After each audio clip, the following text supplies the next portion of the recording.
Bueno, nos da mucha alegría ver esta concurrencia para una charla sobre poesía y periodismo. Quiere decir que la poesía convoca, que es un triunfo de la palabra, que estamos más llenos que en el auditorio, con todo y el cambio que nos hicieron, cosa que me da de verdad mucha emoción. Para mí es una inmensa alegría conversar con dos queridos amigos, maestros, a los que quiero y respeto muchísimo.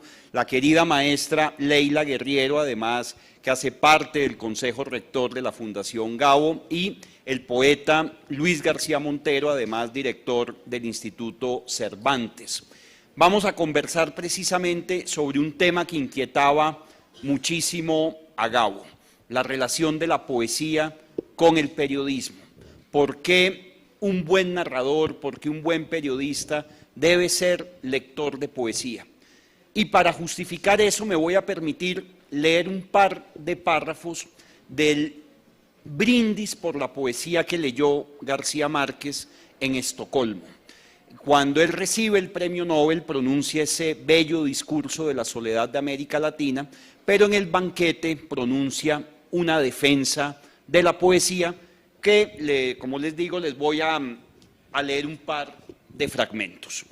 García Márquez se pregunta en ese momento, ¿por qué me habrán dado el premio Nobel? Y dice ahí, frente a los académicos, es por ello apenas natural que me interrogara, allá en ese trasfondo secreto en donde solemos trasegar con las verdades más esenciales que conforman nuestra identidad, ¿cuál ha sido el sustento constante de mi obra? ¿Qué pudo haber llamado la atención de una manera tan comprometedora a este tribunal de árbitros tan severos?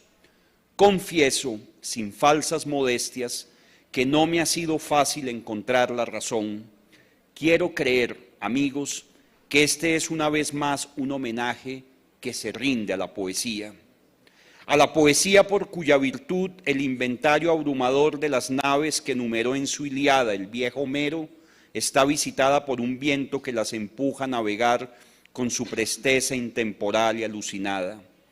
La poesía que sostiene en el delgado andamiaje de los tercetos del Dante toda la fábrica densa y colosal de la Edad Media. La poesía que con tan milagrosa totalidad rescata nuestra América en las alturas de Machu Picchu, de Pablo Neruda, el grande, el más grande, y por donde destilan con su tristeza milenaria nuestros mejores sueños sin salida. En fin, la poesía, esa energía secreta de la vida cotidiana que cuece los garbanzos en la cocina, contagia el amor y repite las imágenes en los espejos. En cada línea que escribo trato siempre, con mayor o menor fortuna, de invocar los espíritus esquivos de la poesía y trato de dejar en cada palabra el testimonio de mi devoción por sus virtudes de adivinación y por su permanente victoria contra los sordos poderes de la muerte. El premio que acabo de recibir lo entiendo con toda humildad como la consoladora revelación de que mi intento no ha sido en vano.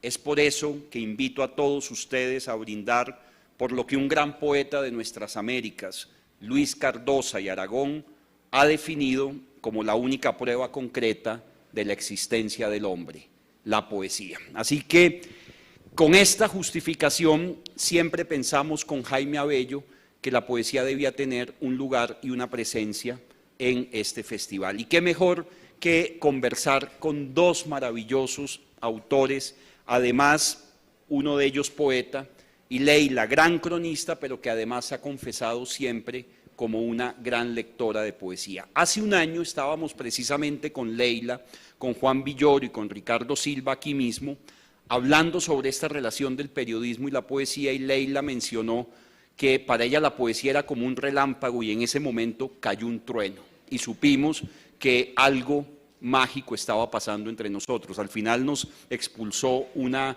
alarma de seguridad.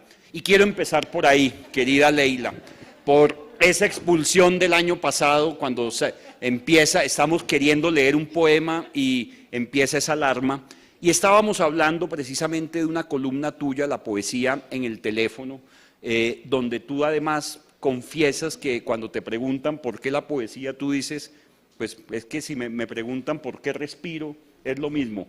Hablemos de esa relación tuya y de esas lecturas tuyas de poesía desde muy niña. Bueno, gracias Federico. Hola a todos, es un honor para mí estar acá con un inmenso poeta como Luis y la verdad es que tengo que confesar que me siento una infiltrada porque es como un malentendido esto de que se esté acá. Pero bueno, gracias por pensar en mí para formar parte de esta mesa. Yo creo que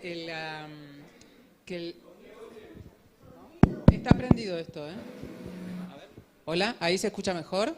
Bien, bueno. Creo que lo que nos pasó el año pasado, el mensaje extraordinario y no tan oculto era que la poesía es una alarma de emergencia, ¿no? Es un botón de expulsión a la emoción profunda cuando más la necesitas. Yo empecé a leer poesía desde muy chica y creo que me pasó algo que fue muy bueno, que es que empecé a leer poesía sin tenerle el respeto señorial. O sea, los libros de poesía estaban en mi casa como estaban los libros de cocina, como estaban las revistas de historietas, como estaban los libros de la biblioteca de mi padre, estaba todo mezclado. Y tanto encontrabas a Sor Juana Inés de la Cruz como a Mario Benedetti o Becker, y después uno iba aplicando el criterio propio y decidía si algo de todo eso no era tan bueno, si algo de todo eso era superior, si algo de todo eso era más o menos, qué sé yo, iluminador, digamos, ¿no?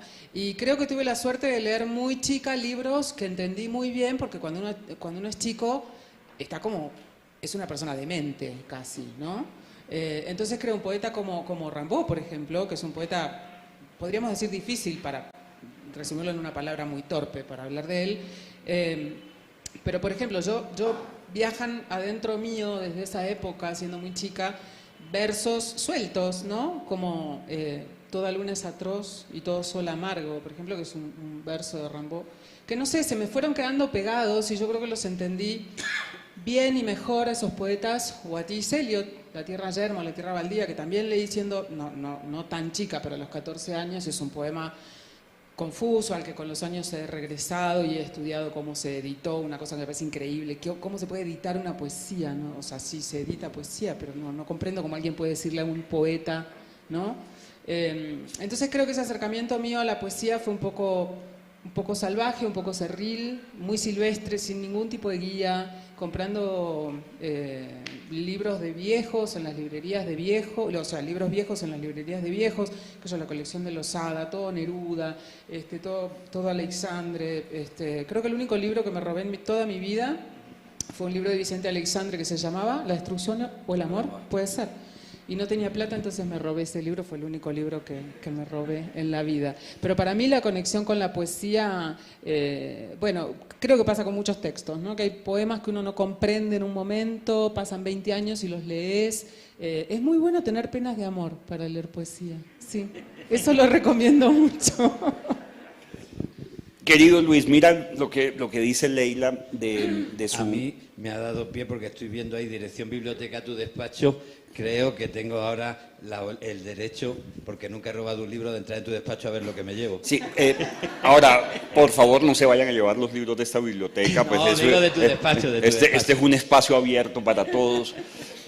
Luis, tú ayer hablabas con Juan Gabriel incluso de tu formación lectora y de esa bella anécdota que cuentas con El pirata de Espronceda, con el libro de Campo Amor de las 1000 mejores poesías en lengua castellana, de cómo tu padre llevaba esos libros, pero poco has hablado de esos primeros libros de narrativa que tú en tu formación como poeta leíste, esos libros de narrativa que te forjaron también el carácter.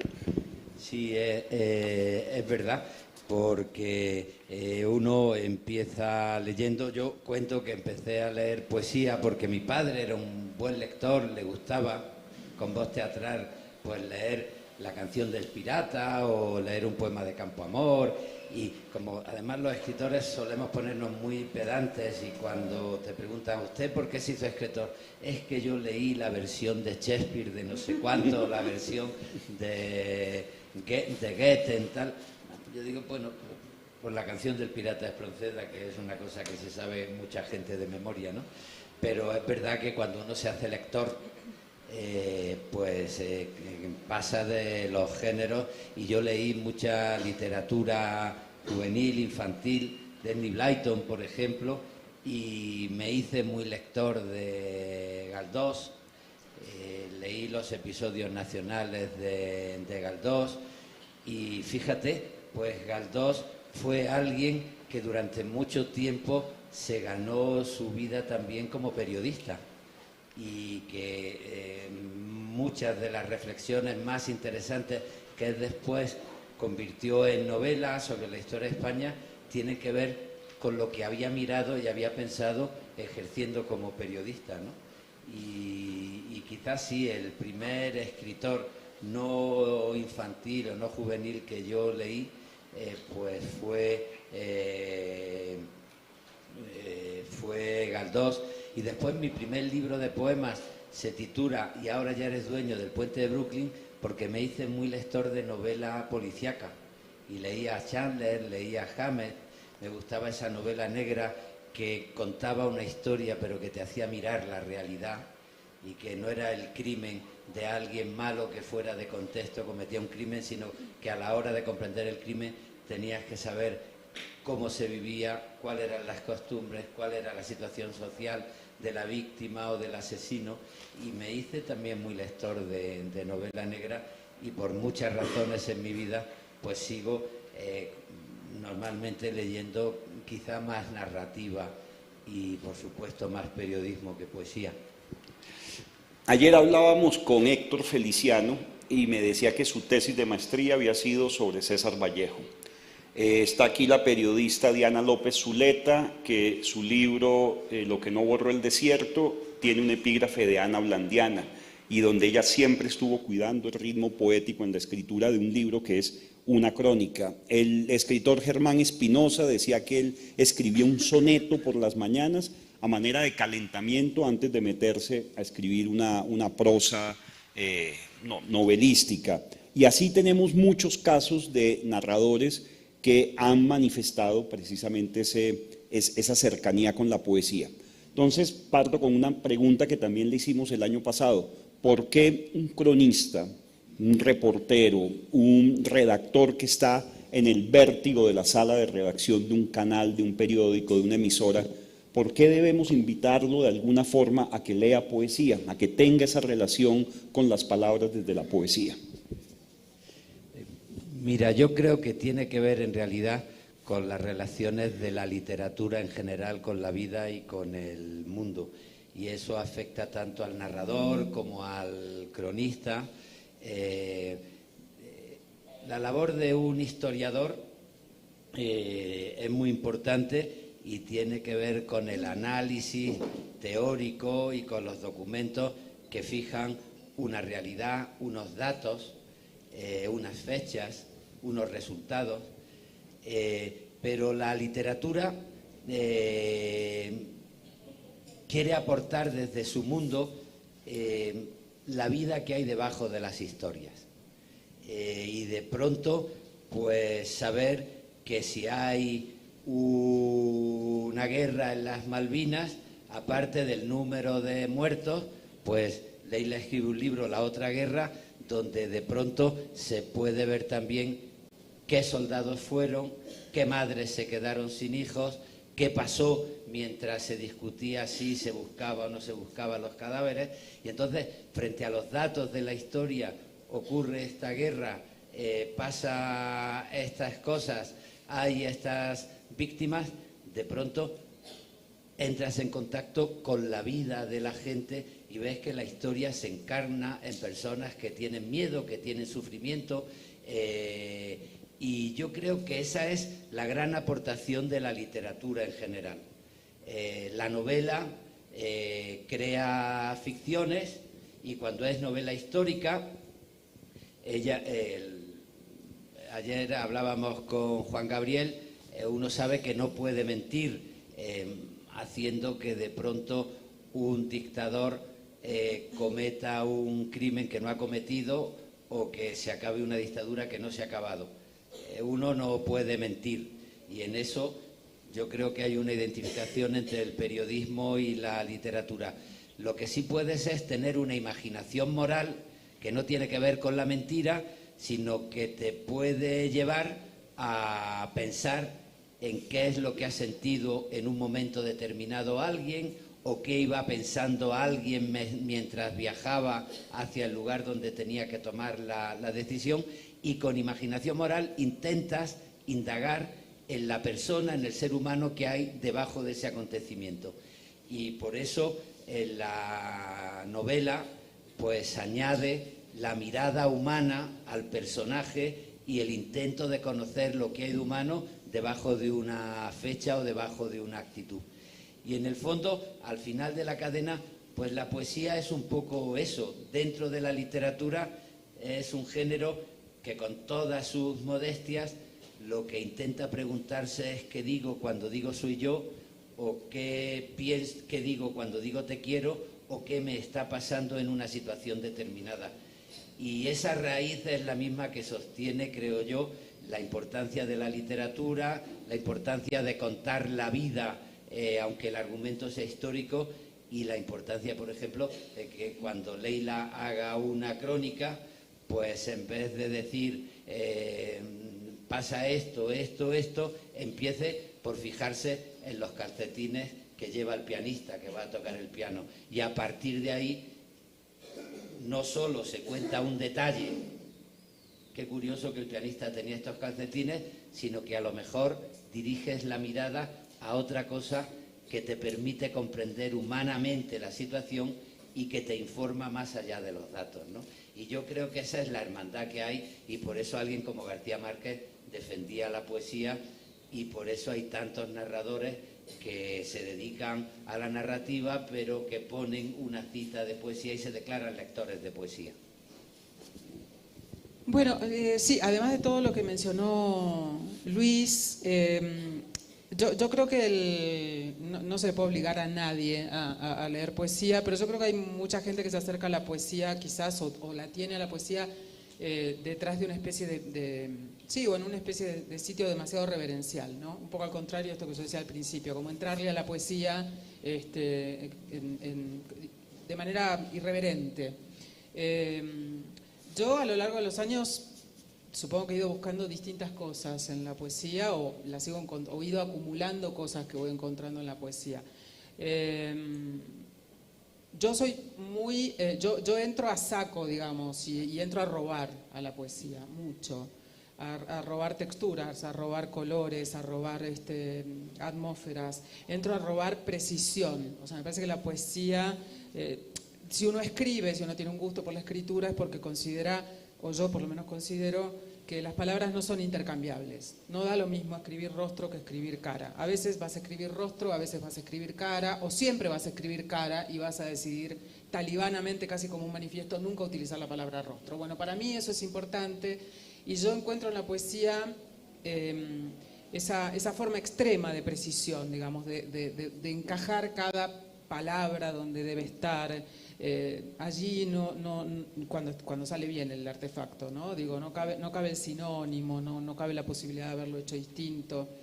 La poesía tiene además una capacidad de condensación, con una economía de recursos fuerte, provocar impactos muy alzados, y eso es a veces, no siempre, porque claro que uno no puede entrar en un texto larguísimo, un libro, dándole esos latigazos al lector cada 3 párrafos, porque eso es efectista, digamos, es artificioso. Pero la manera que tiene la poesía de lograr ese artificio, a mí me interesa robarla y contrabandearla para la prosa. Y de últimas también, me parece que esto es casi lo principal y por donde debería haber empezado. Yo creo que cuando uno escribe tiene hace una búsqueda de la voz propia, y la voz propia es algo que suena, uno suena de determinada manera, y eso que uno suena se construye con palabras, no se construye con notas musicales ni con nada, y esas palabras son las que finalmente producen la música que tiene uno, y yo creo que la poesía enseña eso, enseña a tener el oído, enseña a... Cuando estás escribiendo prosa, bueno, yo a veces quiero buscar una rima interna y a veces la evito de todas las formas posibles. Digo, hay gente que me asombra, digamos, yo también soy editora y me asombra mucho cómo en un mismo párrafo hay 10 palabras que terminan en yong, y todo es yong, yong, yong, y queda horrible a veces. O sea, a veces lo buscas y querés producir ese efecto, y otras veces suena espantoso, otras veces es no me di cuenta. Y la poesía evita que no me dé cuenta, me forma el oído. Bueno, eso entre muchísimas otras cosas, ¿no? Es un gran dispositivo de generar emoción, digo, yo entro ahí, decía, a robar, yo busco mucho como adjetivos, palabras nuevas, digo, no palabras inventadas por el poeta, que también hay poetas que escriben con palabras inventadas que no sé si me interesan tanto, pero digo, entro con todas esas intenciones que ya no las tengo ni siquiera conscientemente, soy como una especie de velociraptor un poco inconsciente, ¿no? Y siempre estoy buscando como nuevos poetas y eso. Y ahí yo creo que lo que dices, hay algo que tiene que ver también con la poesía como una condensación de todo lo que es el mundo de la creación literaria, de la relación con el lenguaje, ¿no? La poesía nos recuerda que elegir palabras es tomar decisiones. Y eso, a lo mejor cuando escribes una novela de 500 páginas o una crónica de 50 páginas, no salta tanto a la vista que cuando escribes un verso donde cada palabra es una decisión. Y después descubres que el buen novelista o el buen cronista toma decisiones, y la lentitud en un mundo de prisa es una característica que se sigue refugiando en la literatura, y que escribir, no es lo mismo escribir una buena crónica que estar obligado a firmar 3 artículos en el periódico en un día. Tomas decisiones. Y por otra parte, el contacto con la vida. Tú citabas a García Márquez le gustaba mucho la canción popular y se reía a veces del poeta pedante cuando decía, bueno, pues hay un bolero que me emociona. Bueno, pues también es verdad que a la hora de escribir, yo reconozco que en mi educación sentimental las versiones de Machado de Serrat o las canciones de Paco Ibáñez o el tango, Malena canta el tango como ninguno, ¿era canta o baila? Canta pues como ninguna. Malena canta el tango como ninguna. Pues Malena tiene pena de bandoneón. Pues podríamos cantarla. Podríamos cantarla. Quiero decirte que también te has acercado mucho a través de la canción y de la música a una cultura popular que compartes con la gente. Y cuando superas esa etapa donde te crees que ser escritor es un pedante, pues descubres la relación que tienes con la vida y con la gente, y en ese sentido es verdad que la poesía y la canción van de la mano también, y que a la hora de mirar la realidad, de contar la vida de la gente, pues la poesía es un lugar donde tomas decisiones intentando no alejarte de la gente. Anoche fue muy emocionante en el discurso de Jennifer Ávila de recepción del premio de excelencia, que cita al poeta Roberto Sosa de Honduras y dice cómo también escribiendo poemas de desamor en su adolescencia se acerca a la escritura, y con las canciones de Mejía Godoy y todas esas canciones centroamericanas. Quisiera pasar a un tema también que es muy delicado tanto en la poesía como en el periodismo y en la narrativa, y quiero recordar a Vicente Huidobro en su Arte Poética cuando nos dice: el adjetivo cuando no da vida mata. Y esto me lleva a un bello texto de Leila, Más allá del adjetivo perfecto, y es esa relación del escritor con el adjetivo. A veces nos sobreactuamos en los adjetivos y le hacemos perder fuerza a un texto, a veces prescindimos totalmente y también pierde fuerza el texto. ¿Cómo es esa relación de cada uno de ustedes con el adjetivo? Sí, yo, pensando en Leila y habiéndola leído, no solo hablaría del adjetivo que sobra o que falta, sino el lugar que ocupa el adjetivo. Porque a veces dices, bueno, tengo que ponerlo delante del sustantivo o después del sustantivo. Y hay mucho redicho que le gusta ponerlo delante del sustantivo cuando iría mucho mejor después del sustantivo, ¿no? Mira, yo creo que toda producción artística tiene su retórica y tiene su técnica. Y cuando escribes, tú hablabas de un soneto, está muy bien no tener que contarlos en decasílabos con los dedos y tener la música de la poesía tan dentro, porque hay mucha gente que escribe, cuenta 11 sílabas y después eso no suena en decasílabo, porque suena como si tuvieran 14 o 15 sílabas, porque van los acentos dispuestos de una manera que lo rompen todo. La técnica es muy, muy, muy importante.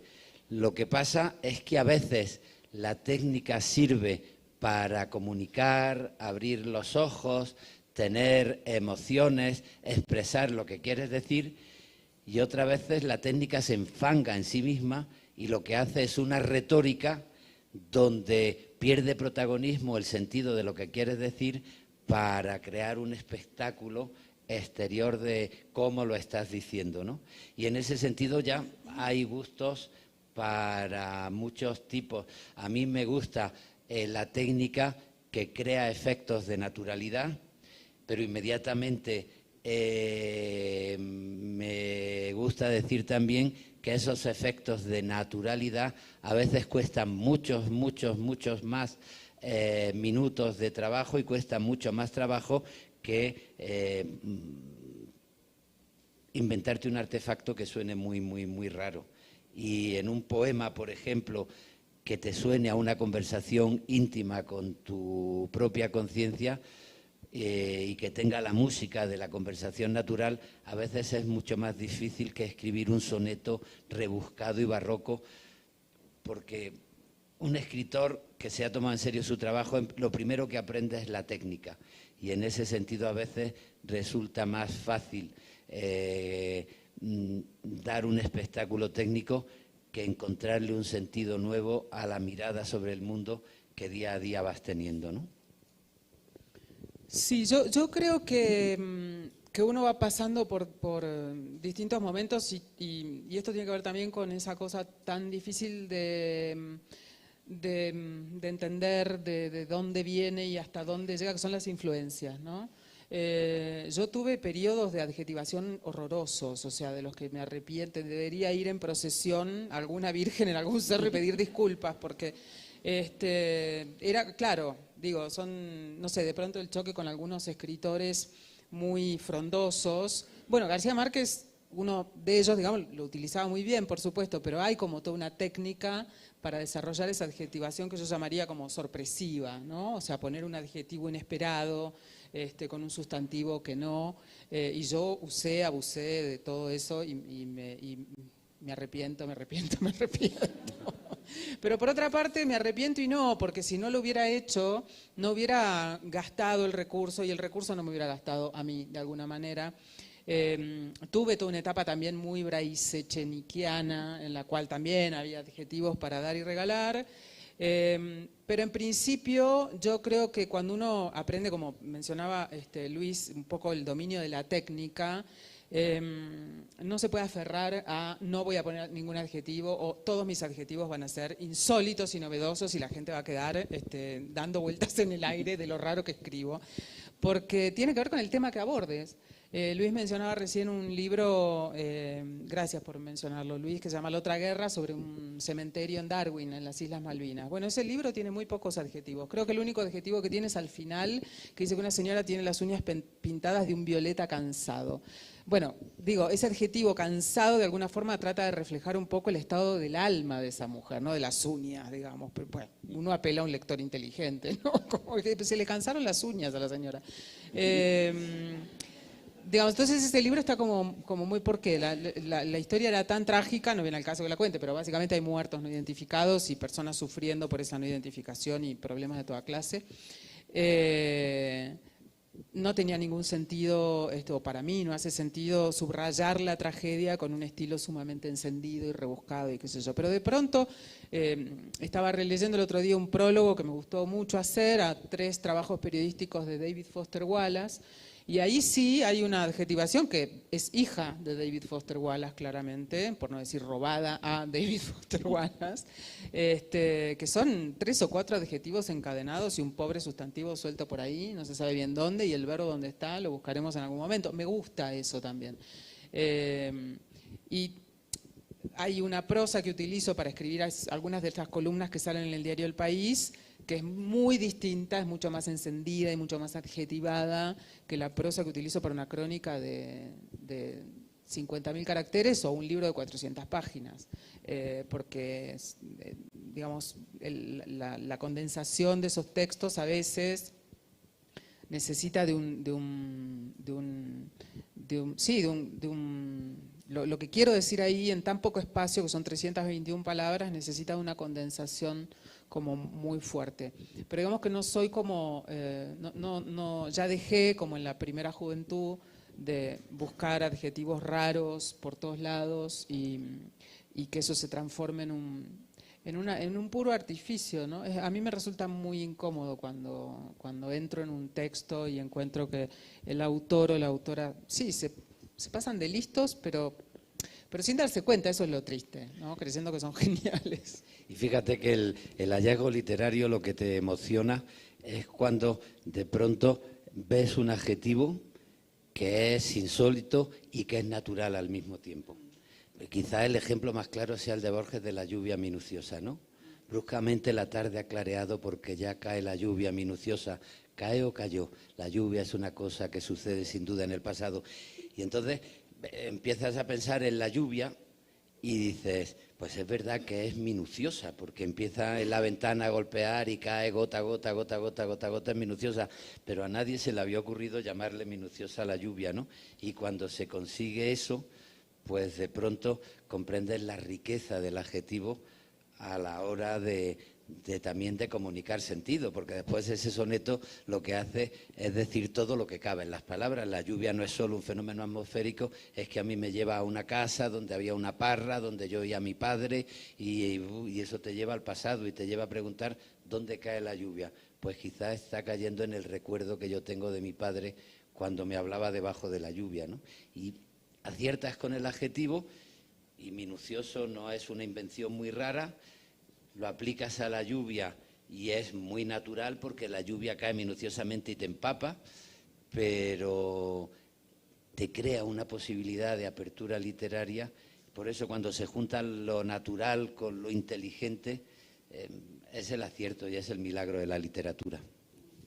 Alguna vez hablábamos en este escenario con Fernando Vallejo sobre por qué los poetas, la figura del poeta, a veces resulta fascinante para los biógrafos, para los periodistas, y que quizá muchas de las grandes biografías que se han escrito en lengua española han sido las biografías y las crónicas sobre poetas. Yo quería preguntarle ya a cada uno. Leila, por ejemplo, tiene 3 crónicas que a mí me conmueven muchísimo, una sobre Nicanor Parra, bellísima, una sobre la gran poeta uruguaya Idea Vilariño, y una sobre un poeta mucho más joven, argentino, depresivo, maravilloso, autor de un poema que se llama Sin llaves y a oscuras, que es Fabián Casas. Y a ti te quería preguntar por ese maravilloso personaje que conociste también, Ángel González, a quien llevas a una novela biográfica que es Mañana no será lo que Dios quiera. Un poco quería saber cómo había sido ese acercamiento a la figura de un poeta para escribir, en tu caso, estas crónicas que te mencioné, 3 poetas tan distintos y tan fascinantes, y en tu caso, Ángel González.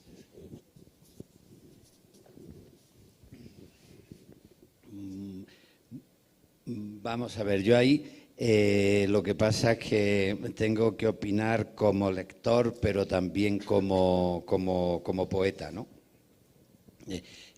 Recordando ahora la crónica que mencionabas de Nicanor Parra, si no recuerdo mal, la publicaste en Babelia y después la recogiste en Plano Americano. Sí, es una versión más larga. Aparte de lo raro que podía ser un señor de 90 años, 97 cuando le hiciste y de como él era, a mí de pronto lo que me gustó es que estando sus obras completas en Galaxia encima de la mesa, en un momento determinado él dice, bueno, la verdad es que uno escribe encima de las obras completas de todos los maestros de la poesía.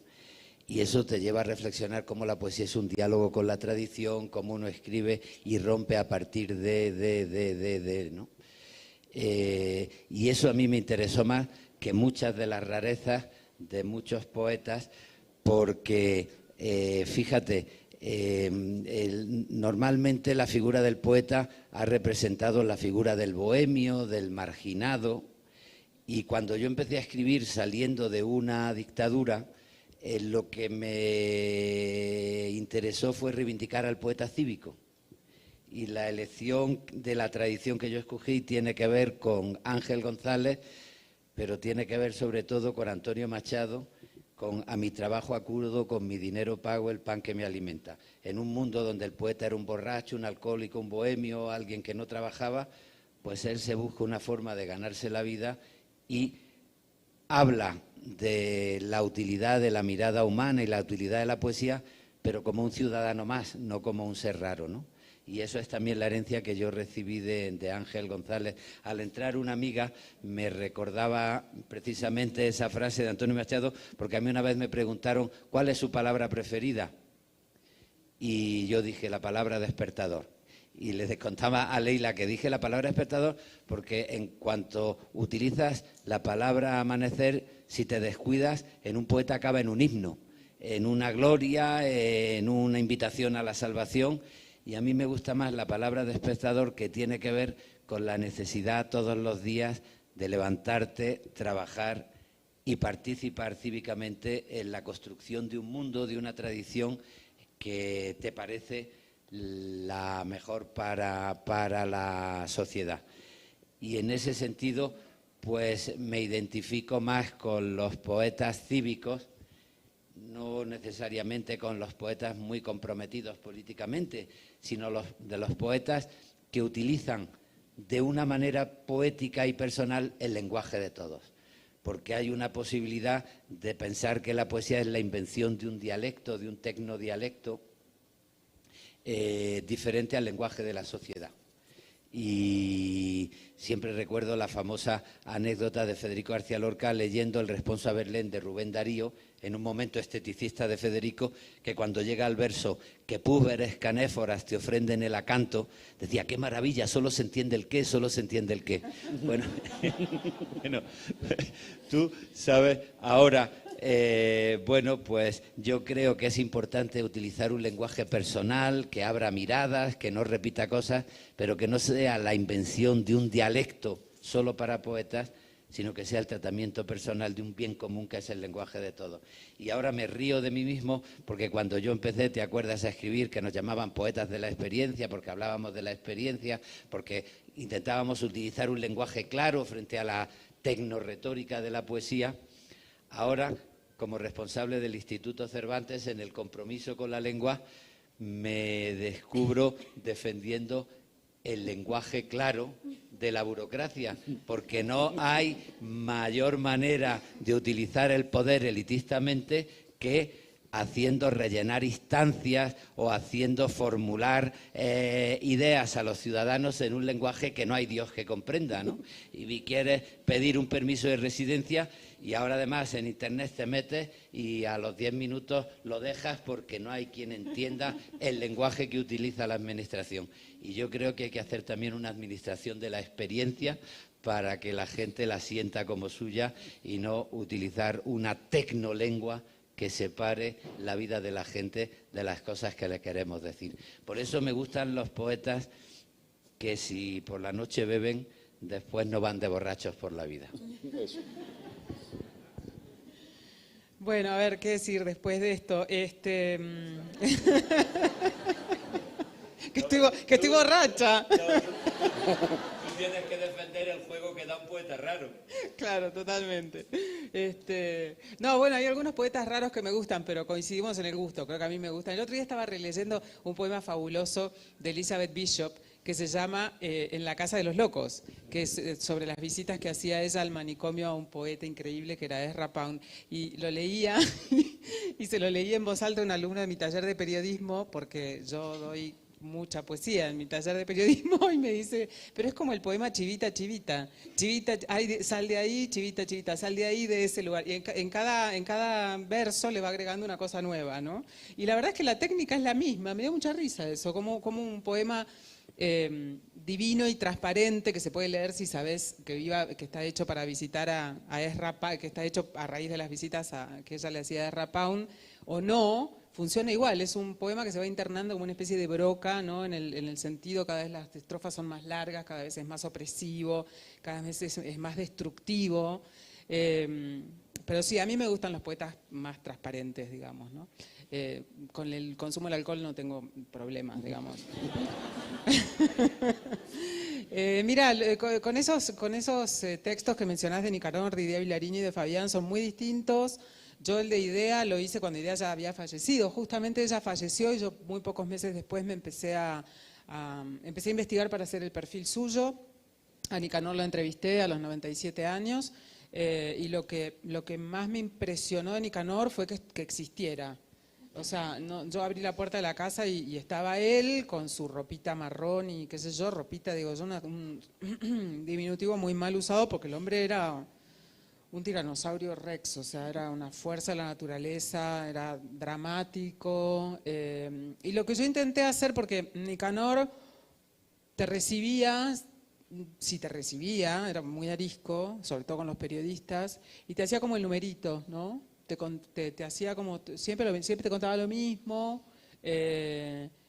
siempre había que hacer como de cuenta que uno no le estaba haciendo preguntas, porque podía arrancarte la cabeza de un mordiscón.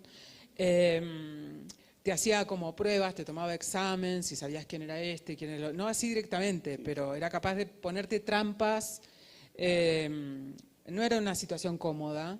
Y yo intenté con el texto discutir esa leyenda, tratar de exponerlo un poco de una manera que sí, que fuera un poco insolente, y a la vez dejando en claro que era un poeta impresionante, ¿no? Hay un poema de él que se llama Montaña Rusa, que es alucinante. A mí me gusta casi todo lo de él, desde la poesía más tradicional o rimada, digamos, hasta cosas más extrañas o los artefactos, pero esta sensación de no saber si uno estaba ante un genio o un tipo que había creado la leyenda de genio, pero en el fondo no era nada genial, estaba ahí muy presente todo el tiempo.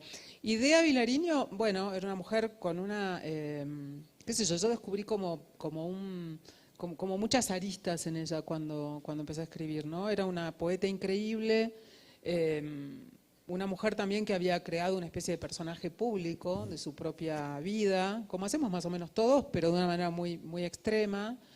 Una profesora aburridísima, o sea, sus alumnos dicen que las clases de ella eran absolutamente insoportables, ¿no? Una mujer con una incapacidad para transmitir lo que sabía absoluta. Y con todo este rollo de su relación semiclandestina, diría yo, con Onetti, que fue como su amante y el amor de su vida, pero en torno a la cual también había como una gran leyenda creada. Y Fabián Casas, bueno, Fabián, yo no diría que es un depresivo, pobre Fabián. Bueno, sí lo es, digamos, pero es muchas cosas más, además de eso, que siempre tiene este verso que a mí me encanta, que dice, todo lo que se pudre forma una familia, ¿no? O sea, digo, es el autor, para los que no lo conocen, de ese verso, con lo cual ya pueden sacar alguna conclusión. Pero creo que es un poeta muy genial, pero además él sí tiene una enorme capacidad sabe mucho de poesía y tiene una enorme capacidad de transmitir ese saber y de analizar un poema y contar no solo cómo se escribió, sino lo que intentó hacer el poeta o lo que él cree que intentó. Y eso es fabuloso. Y cada uno de estos textos tiene, por supuesto, un estilo, una voz, una textura completamente distinta. El de Idea, al no poder hablar con ella, es casi todo un texto escrito como si fuera una especie de voz apagada en off, una especie de susurro fantasmal, muy fragmentado, con mucho blanco. Lo de Nicanor está escrito en un estilo, creo yo, más encendido, ¿no? Con algo de lo que no hemos hablado, pero que yo creo que es tan importante como el tema de la adjetivación y toda esa técnica que tiene que ver con el uso de los símiles y las metáforas. O sea, la poesía, digo, yo leo una poeta como Anne Carson, o como Louise Gluck, o como Sharon Knowles, y me vuelvo loca con la cantidad con la imaginación narrativa que tienen a la hora de traer algo de la realidad y transformarlo en no me pidas que cite porque soy pésima citando, pero eso me impacta mucho. Y bueno, el de Nicanor está repleto de esa cosa más incendiaria, como era Nicanor, ¿no? Igual yo hay algo que siempre le pregunto a los poetas, y es que como cuando uno se pone a pensar en cómo se escribe la poesía, es muy raro el lugar del que viene. Es como un lugar muy distinto, creo yo, al de bueno, por lo menos la narrativa de no ficción, ¿no? Que es lo único que yo sé hacer. Lo encuentro como un lugar casi, sí, como muy enigmático, y la poesía, va a sonar horrible esto que digo, pero me parece que es medio como una especie de sortilegio medio raro, ¿no? Como que viene de un lugar muy, como de una, sí, es como convocar una. Me da un poco de miedo también eso, ¿no? Sí, sí. Son como brujos, como, sí. Están cableados de otra manera, ¿viste? Tienen como que tienen. Cervantes que hemos puesto en marcha el premio Joan Margarit para reconocer el Cervantes que hemos puesto. ¿Se apagó? ¿Querés este? A ver. Sí, ahora nos lo cambiamos. Que hemos puesto en marcha el premio Joan Margarit para reconocer, la poesía en viajes de ida y vuelta.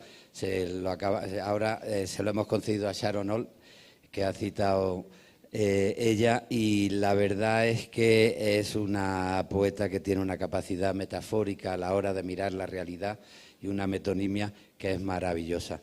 Pero fíjate, bueno, la verdad es que el horario de trabajo del poeta no es comparable al que hace una tesis doctoral, al que escribe una novela o escribe una crónica larga, porque yo sé que quien se pone a hacer una novela tiene que tener un horario disciplinado de sentarte y ponerte a escribir y hacer posible tener por delante mucho tiempo y muchos días sin interrupción. Los poetas, sabes que estamos un poco a la espera y tienes que encontrar el momento, que a veces es en un viaje en avión o en un hotel o en algún sitio, y poco a poco lo vas haciendo. Pero déjame que vea, como estamos hablando de las relaciones del periodismo y la poesía, pues con lo que yo he leído de tus reflexiones sobre el periodismo en el libro Zona de Obras y en otras ocasiones, cosas que tienen que ver y más allá del lugar de la escritura. Por ejemplo, a mí me gusta bastante cuando tú reconoces todo lo que dudas y después que te pones a trabajar el convencimiento con el que lo haces.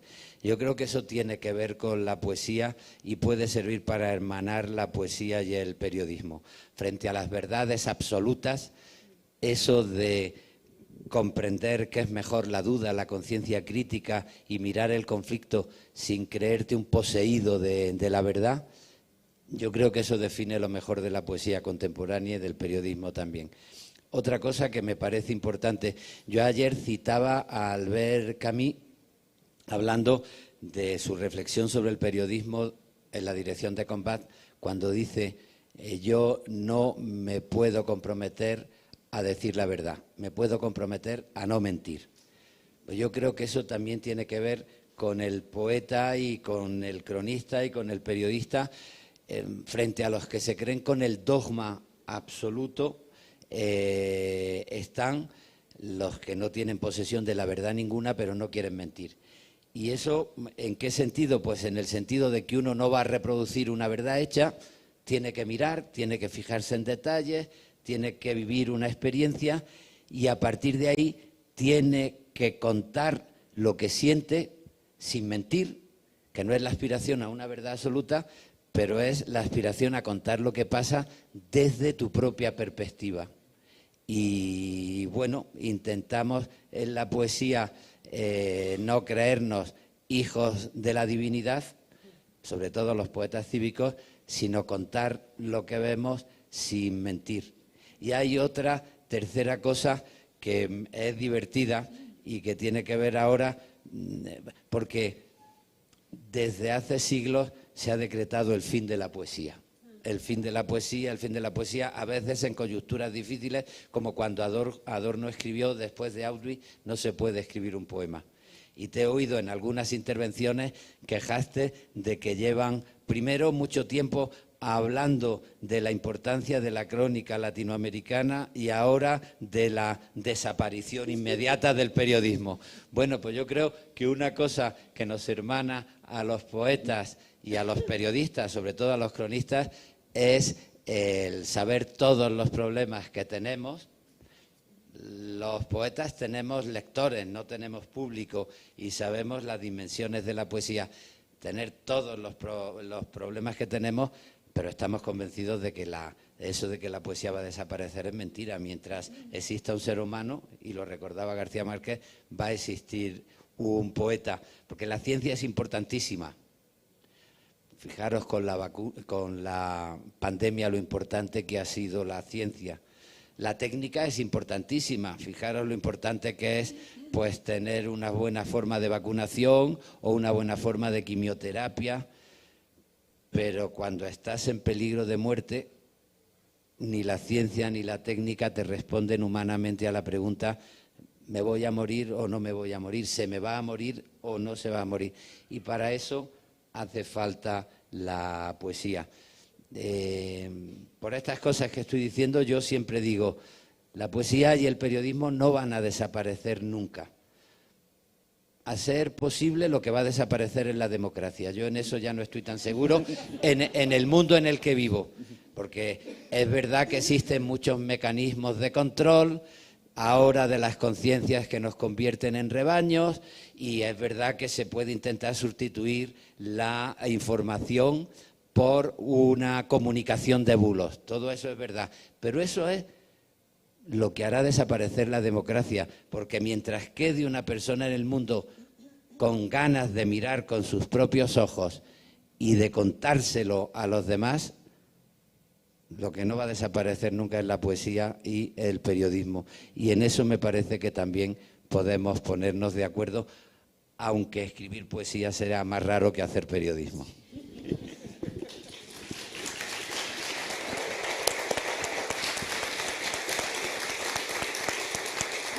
Querido Luis, querida Leila, el tiempo es implacable aquí en el festival, pero podríamos quedarnos además hablando, se quedan muchos temas en el tintero.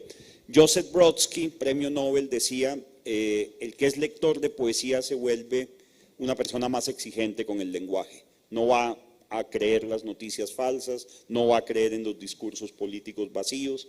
No olvidemos que eran los poetas los que llevaban las noticias entre los pueblos, los juglares, los trovadores, no olvidemos eso. Yo quisiera que cerráramos con un poema que tú le quieres dedicar a Leila el día de hoy. ¡Wow! A ver. Se lo dedico a Leila, aunque es un poema de amor al periodismo. Conversación, en este caso, con una periodista. Y porque tiene que ver con todo el tema que hemos estado conversando. Conversación con una periodista. Tocar la piel del día. Esa es tu tarea hasta llegar al cuerpo de la historia. Si las noticias pueden tener dueño, los hechos no. Te llamará mañana algún dios familiar o algún desconocido para decirte lo que ocurre. No aceptes su palabra y mira con tus ojos. Habla con las razones de tu voz. Escribe con las dudas de tus manos. Tocar la piel del día. Debes estar allí para contar la guerra, oír la noche de los bombardeos, para nombrar el mundo, sentir los ojos de la gente, para medir discursos, sopesar las monedas y las sílabas que caen en el suelo, el funeral que llega por la plaza, la mirilla que busca, el cañón que dispara. Tocar la piel del día, estar allí para vivir las causas, hacerse responsable de los otros, meditar soluciones, el planteamiento, el nudo, el desenlace, el sudor de la vida, el testimonio, contra la primavera virtual, contra el silencio de los ruidos. Esa es tu tarea, tu oficio maltratado, el loco enigma de la dignidad, el terco corazón de la conciencia. Tocar la piel del día. Si las noticias pueden tener dueño, los hechos no. Procura que la imagen no pierda su mirada, que las palabras no desmientan el calor de los cuerpos que las dicen, que cada letra exista el mundo que has vivido, perdón, que en cada letra exista el mundo que has vivido para contar el mundo que has vivido para contar el mundo, y por las redacciones no se extienda ni la rosa marchita ni el murmullo de plástico. Yo dependo de ti, nunca me olvides. Gracias, Luis. Muchas gracias.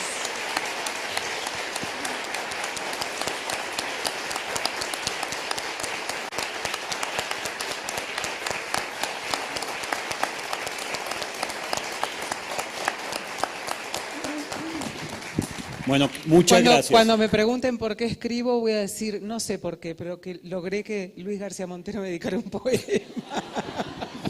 Estuvo bien, valió la pena, gracias. Qué alegría, Leila, qué alegría, Luis. Bienvenidos siempre al Gimnasio Moderno, bienvenidos al Festival Gabo. Sigamos con la programación, que viva las historias, viva Gabo, viva el festival y nada, seguimos en la programación y a leer poesía.